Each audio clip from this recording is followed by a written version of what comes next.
नमस्कार दोस्तों, बहुत बहुत स्वागत है आप सभी का एक बार फिर से आपके अपने YouTube channel PMS IQ study में। दोस्तों, आज की वीडियो में हम लोग देखेंगे रेलवे ग्रुप डी एवं NTPC एग्जाम्स 2025 परीक्षा के लिए अति महत्वपूर्ण सामान्य ज्ञान व सामान्य विज्ञान के प्रश्नों का। दोस्तों, सभी प्रश्न बहुत ही महत्वपूर्ण होने वाली हैं आगामी दोस्तों रेलवे ग्रुप डी 2025 परीक्षा में। और दोस्तों, अभी जो फिलहाल NTPC के एग्जाम चल रहे हैं इस दोस्तों परीक्षा के एग्जाम के पॉइंट ऑफ व्यू से, तो आइए दोस्तों आज की वीडियो हम लोग शुरू करते हैं सामान्य ज्ञान व सामान्य विज्ञान के प्रश्नों से। दोस्तों, आप सभी से एक रिक्वेस्ट करूंगा कि वीडियो को आप लोग अंत तक जरूर देखें, सभी प्रश्नों को अच्छे से समझें। दोस्तों, वीडियो के अंत में आप सभी से एक प्रश्न पूछूंगा जिसका जवाब आप सभी को कमेंट करके बतानी है। तो आइए दोस्तों आज की वीडियो हम लोग शुरू करते हैं रेलवे ग्रुप डी एवं NTPC एग्जाम्स के लिए। पहला प्रश्न है, बेगम हजरत महल कप किस खेल से संबंधित है। दोस्तों, बतानी है कि बेगम हजरत महल कप किस खेल से संबंधित है। तो आप लोग याद रखेंगे ऑप्शन सी, फुटबॉल खेल से। जी हाँ दोस्तों, बेगम हजरत महल कप किस खेल से संबंधित है, तो आप लोग याद रखेंगे ऑप्शन सी, फुटबॉल खेल से संबंधित है। चलिए अगला प्रश्न देखते हैं। अगला प्रश्न है, इंदिरा प्रधान ट्रॉफी निम्नलिखित में से किस खेल से संबंधित है। दोस्तों, अब बतानी है कि इंदिरा प्रधान ट्रॉफी किस खेल से संबंधित है। तो आप लोग याद रखेंगे इसका भी सही उत्तर होगा ऑप्शन सी, वॉलीबॉल। जी हाँ दोस्तों, इंदिरा प्रधान ट्रॉफी किस खेल से संबंधित है, तो आप लोग याद रखेंगे वॉलीबॉल से। ऑप्शन सी हमारा राइट आंसर होगा, सही उत्तर होगा। चलिए अगला प्रश्न देखते हैं। अगला प्रश्न है, निम्नलिखित में से कौन सी धातु ठंडा या गर्म पानी के साथ अभिक्रिया नहीं करती है। दोस्तों, बतानी है कि इनमें से कौन सी धातु ठंडा या गर्म पानी के साथ अभिक्रिया नहीं करती है। तो आप लोग याद रखेंगे ऑप्शन सी, जिंक। जी हाँ दोस्तों, जिंक एक धातु है जो ठंडा या गर्म पानी के साथ अभिक्रिया नहीं करती है। आप लोग याद रखेंगे जिंक धातु। ऑप्शन सी हमारा राइट आंसर होगा, सही उत्तर होगा। चलिए अगला प्रश्न देखते हैं। अगला प्रश्न है, वन अरेंज्ड मर्डर पुस्तक के लेखक कौन है। दोस्तों, बतानी है कि वन अरेंज्ड मर्डर पुस्तक के लेखक कौन है, पुस्तक किसने लिखा है। तो आप लोग याद रखेंगे ऑप्शन बी, चेतन भगत ने। जी हाँ दोस्तों, वन अरेंज्ड मर्डर पुस्तक के लेखक कौन है, तो आप लोग याद रखेंगे ऑप्शन बी, चेतन भगत, सही उत्तर होगा। चलिए अगला प्रश्न देखते हैं। अगला प्रश्न है, निम्नलिखित में से किस भाषा को अब तक भारत सरकार द्वारा शास्त्रीय भाषा का दर्जा नहीं दिया गया है। दोस्तों, बतानी है कि इनमें से किस भाषा को अभी तक भारत सरकार द्वारा शास्त्रीय भाषा का दर्जा नहीं दिया गया है। तो आप लोग याद रखेंगे ऑप्शन बी, प्राकृत भाषा को। जी हाँ दोस्तों, प्राकृत भाषा को भारत सरकार के द्वारा अभी तक शास्त्रीय भाषा का दर्जा नहीं दिया गया है। ऑप्शन बी आप लोग याद रखेंगे, प्राकृत भाषा, ऑप्शन बी। चलिए अगला प्रश्न देखते हैं। अगला प्रश्न है, निम्नलिखित में से किस खेल में एस और एडवांटेज शब्द का प्रयोग किया जाता है। दोस्तों, बतानी है कि इनमें से किस खेल में एस और एडवांटेज शब्द का प्रयोग किया जाता है। तो दोस्तों, आप लोग याद रखेंगे इसका सही उत्तर होगा ऑप्शन डी, टेनिस में। जी हाँ दोस्तों, टेनिस खेल में एस और एडवांटेज शब्द का प्रयोग किया जाता है। ऑप्शन डी आप लोग याद रखेंगे, टेनिस हमारा सही उत्तर होगा। चलिए अगला प्रश्न देखते हैं। अगला प्रश्न है, पानी से निकालने पर शेविंग ब्रश के ब्रिसल्स आपस में चिपक जाते हैं, क्या कारण है। दोस्तों, जैसा कि आप सभी देखे होंगे, जैसा कि पानी से हम लोग शेविंग ब्रश को निकालते हैं तो उसके जो ब्रिसल्स होते हैं वो क्या होते हैं, आपस में चिपक जाते हैं। तो बतानी है कि इसका क्या कारण है। तो आप लोग याद रखेंगे ऑप्शन ए, पृष्ठ तनाव। जी हाँ दोस्तों, पानी से निकालने पर जो शेविंग ब्रश के ब्रिसल्स होते हैं आपस में क्यों चिपक जाते हैं, तो आप लोग याद रखेंगे ऑप्शन ए, पृष्ठ तनाव के कारण। ऑप्शन ए हमारा राइट आंसर होगा, सही उत्तर होगा। चलिए अगला प्रश्न देखते हैं। अगला प्रश्न है, हाल ही में national disaster response force academy कहाँ स्थापित किया गया। दोस्तों, बतानी है कि हाल ही में national disaster response force academy कहाँ स्थापित किया गया। तो आप लोग याद रखेंगे ऑप्शन बी, नागपुर में। जी हाँ दोस्तों, हाल ही में नागपुर में national disaster response force academy स्थापित किया गया। Option B Nagpur. चलिए अगला प्रश्न देखते हैं। अगला प्रश्न है, निर्मल भारत अभियान के वर्तमान में ब्रांड एम्बेसडर कौन है? दोस्तों बतानी है कि निर्मल भारत अभियान के वर्तमान में ब्रांड एम्बेसडर कौन है? तो आप लोग याद रखेंगे ऑप्शन सी विद्या बालन। जी हाँ दोस्तों, निर्मल भारत अभियान के वर्तमान के ब्रांड एम्बेसडर कौन है? तो आप लोग याद रखेंगे अभिनेत्री विद्या बालन। ऑप्शन सी हमारा सही उत्तर होगा। चलिए अगला प्रश्न, सुब्रतो कप किस खेल से संबंधित है? दोस्तों बतानी है कि सुब्रतो कप किस खेल से संबंधित है? तो आप लोग याद रखेंगे ऑप्शन बी फुटबॉल खेल से संबंधित है। जी हाँ दोस्तों, सुब्रतो कप किस खेल से संबंधित है? तो ऑप्शन बी फुटबॉल खेल से संबंधित है। आप लोग याद रखेंगे सुब्रतो कप। चलिए अगला प्रश्न देखते हैं। अगला प्रश्न है, अंतर्राष्ट्रीय मानव अधिकार दिवस प्रतिवर्ष कब मनाया जाता है? दोस्तों बतानी है कि अंतर्राष्ट्रीय मानव अधिकार दिवस प्रतिवर्ष कब मनाया जाता है? तो आप लोग याद रखेंगे ऑप्शन डी 10 दिसंबर को। जी हाँ दोस्तों, प्रतिवर्ष 10 दिसंबर को अंतर्राष्ट्रीय मानव अधिकार दिवस मनाया जाता है। ऑप्शन डी राइट आंसर होगा, सही उत्तर होगा। चलिए अगला प्रश्न। अगला प्रश्न है, रेल की पटरियों के बीच थोड़ा सा रिक्त स्थान छोड़ा जाता है, इसका कारण क्या है? दोस्तों आप सभी देखे होंगे कि रेल की पटरियों के बीच में थोड़ा सा खाली जगह छोड़ा जाता है। बतानिए कि इसका क्या कारण है? तो आप लोग याद रखेंगे इसका दोस्तों कारण है गर्मी हो तब विस्तार हो सके। जी हाँ दोस्तों, रेल की पटरियों के बीच में थोड़ा सा रिक्त स्थान क्यों छोड़ा जाता है?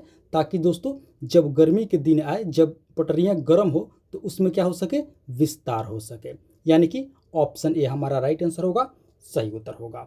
गर्मी हो तब विस्तार हो सके, इसी के लिए दोस्तों रेल की पटरियों के बीच में क्या किया जाता है, थोड़ा सा गैप रखा जाता है, रिक्त स्थान छोड़ा जाता है। चलिए अगला प्रश्न देखते हैं। अगला प्रश्न है, कौन सा विटामिन हमारे शरीर में सबसे अधिक तीव्रता से बनता है? बताने है दोस्तों कि कौन सा विटामिन हमारे शरीर में सबसे अधिक तेजी से बनता है?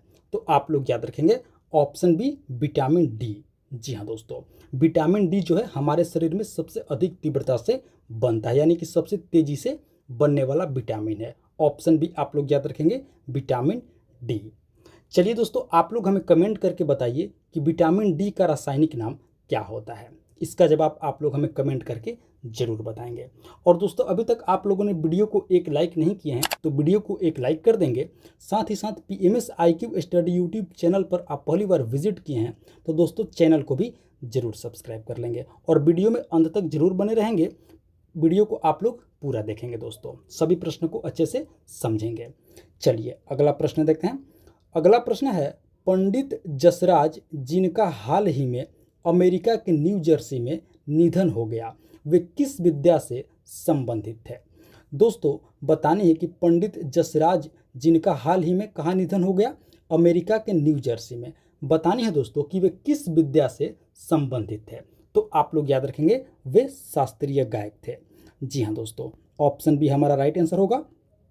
पंडित जसराज क्या थे दोस्तों? पंडित जसराज कौन थे? शास्त्रीय गायक थे, जिनका दोस्तों हाल ही में अमेरिका के न्यू जर्सी में निधन हो गया, देहांत हो गया। आप लोग याद रखेंगे ऑप्शन बी, वे शास्त्रीय गायक थे। चलिए अगला प्रश्न देखते हैं। अगला प्रश्न है, गतिज ऊर्जा और स्थितिज ऊर्जा का योग होगा। दोस्तों बतानी है कि गतिज ऊर्जा और स्थितिज ऊर्जा का योग क्या होगा? तो आप लोग याद रखेंगे ऑप्शन डी यांत्रिक ऊर्जा। जी हाँ दोस्तों, ऑप्शन डी हमारा राइट आंसर होगा। गतिज ऊर्जा और स्थितिज ऊर्जा का योग क्या होता है?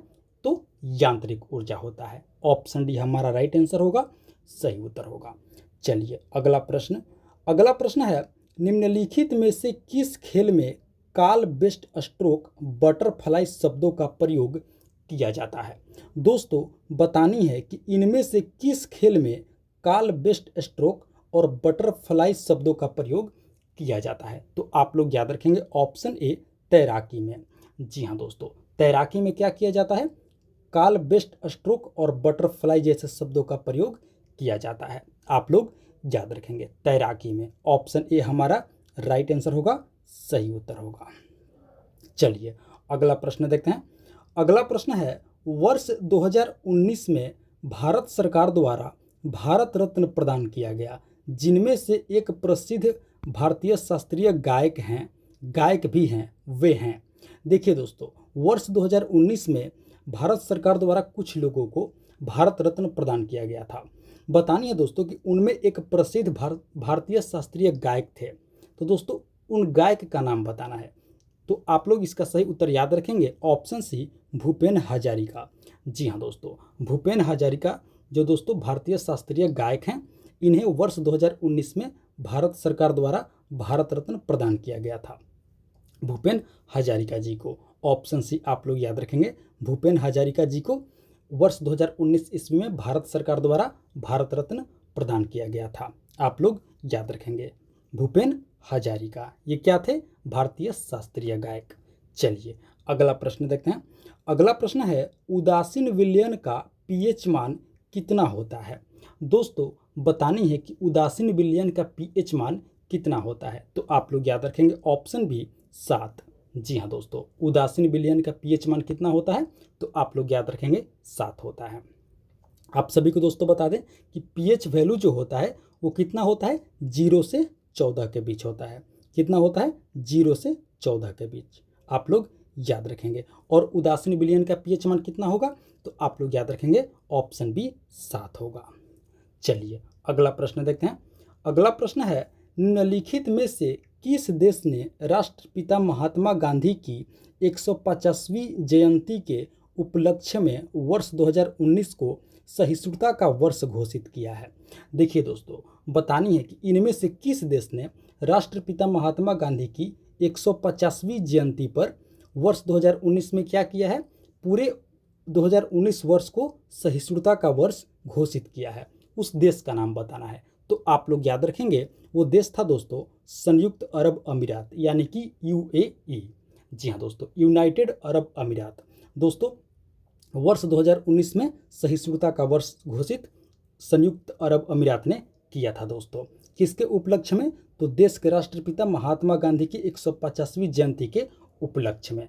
ऑप्शन भी आप लोग याद रखेंगे, देश का नाम है संयुक्त अरब अमीरात, यानी कि यूएई, यूनाइटेड अरब अमीरात। चलिए अगला प्रश्न देखते हैं। अगला प्रश्न है, हाल ही में वित्त सचिव के रूप में किन्हें नियुक्त किया गया है? दोस्तों बतानी है कि हाल ही में वित्त सचिव के रूप में किन्हें नियुक्त किया गया है? तो आप लोग याद रखेंगे option D doctor Ajay Bhushan Pandey को। जी हाँ दोस्तों, डॉक्टर अजय भूषण पांडे को हाल ही में वित्त सचिव के रूप में नियुक्त किया गया है।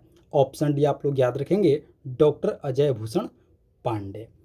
चलिए अगला प्रश्न देखते हैं। अगला प्रश्न है, दुनिया की सबसे बड़ी ऑनलाइन शॉपिंग कंपनी अमेजन के वर्तमान सीईओ कौन है? दोस्तों बतानी है कि दुनिया की सबसे बड़ी ऑनलाइन शॉपिंग कंपनी अमेजन के वर्तमान सीईओ कौन है? तो आप लोग याद रखेंगे ऑप्शन ए जेफ बेजोस हैं। जी हाँ दोस्तों, अमेजन के वर्तमान सीईओ कौन है? Jeff Bezos. आप लोग याद रखेंगे ऑप्शन ए हमारा राइट आंसर होगा, सही उत्तर होगा दोस्तों। चलिए अगला प्रश्न देखते हैं। अगला प्रश्न है, 3D फिल्म देखने हेतु प्रयुक्त होने वाले चश्मे में किस प्रकार के लेंस का प्रयोग किया जाता है? दोस्तों बतानी है कि जब हम 3D फिल्म देखने जाते हैं थिएटर में, तो दोस्तों उस दौरान जो चश्मा हम लोग प्रयोग करते हैं, उस चश्मे में किस प्रकार के लेंस का प्रयोग किया जाता है? तो आप लोग याद रखेंगे ऑप्शन डी पोलराइड लेंस का प्रयोग किया जाता है। जी हाँ दोस्तों, 3D फिल्म देखने के लिए जो चश्मा का प्रयोग हम लोग करते हैं, उस चश्मे में किस प्रकार के लेंस का प्रयोग किया जाता है? तो आप लोग याद रखेंगे ऑप्शन डी पोलराइड लेंस का प्रयोग किया जाता है। आप लोग याद रखेंगे पोलराइड लेंस का प्रयोग किया जाता है 3D फिल्म देखने के लिए, जो दोस्तों हम लोग चश्मे का प्रयोग करते हैं। आप लोग याद रखेंगे ऑप्शन डी पोलराइड। अब दोस्तों बारी है उस प्रश्न की जिसका जवाब आप लोगों को कमेंट करके बतानी है। दोस्तों प्रश्न बहुत ही आसान है, आप लोग कमेंट करके बताइए कि भारत के प्रथम केंद्रीय कानून मंत्री कौन थे? आप लोग दोस्तों इसका जवाब कमेंट करके जरूर बताएंगे। हम आशा करते हैं कि इसका जवाब आप लोग हमें कमेंट करके अवश्य बताएंगे। दोस्तों भारत के प्रथम केंद्रीय कानून मंत्री कौन थे? इसका जवाब आप लोग हमें कमेंट करके जरूर बताएंगे। तो दोस्तों ये थी हमारी आज की रेलवे ग्रुप डी 2025 परीक्षा तथा एनटीपीसी परीक्षा के लिए अति महत्वपूर्ण सामान्य ज्ञान व सामान्य विज्ञान के प्रश्नावली वीडियो। आशा करते हैं वीडियो को आप लोग अंत तक जरूर देखे होंगे, सभी प्रश्नों को अच्छे से समझे होंगे और याद भी कर लिए होंगे दोस्तों। तो आप सभी से एक बार फिर से रिक्वेस्ट करूंगा कि वीडियो को अभी तक एक लाइक नहीं किए हैं तो वीडियो को एक लाइक कर दीजिए। साथ ही साथ PMS IQ study YouTube channel पर पहली बार विजिट किए हैं तो दोस्तों चैनल को भी जरूर सब्सक्राइब कर लेंगे। इसका जवाब आप लोग हमें कमेंट करके जरूर बताएंगे। भारत के प्रथम केंद्रीय कानून मंत्री कौन थे? तो दोस्तों मिलते हैं एक और मोस्ट इंपॉर्टेंट वीडियो ले करके, तब तक के लिए आप सभी का बहुत बहुत धन्यवाद। जय हिंद दोस्तों।